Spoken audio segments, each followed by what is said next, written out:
ॐ नमो भगवते तस्मै यत एतच्चिदात्मकम् पुरुषायादिबीजाय परेशायाभिधीमहि यस्मिन्निदं यतश्चेदं येनेदं य इदं स्वयं योऽस्मात् परस्माच्च परस्तं प्रपद्ये स्वयंभुवम् यस्वात्मनीदं निजमाययार्पितम्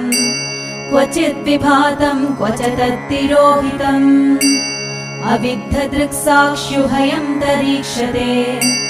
स आत्ममूलोऽवतु मां परात्परः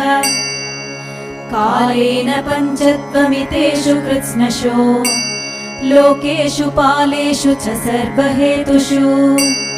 तमस्तदासीत् गहनं गभीरम् यस्तस्य पारेऽभिविराजते विभुः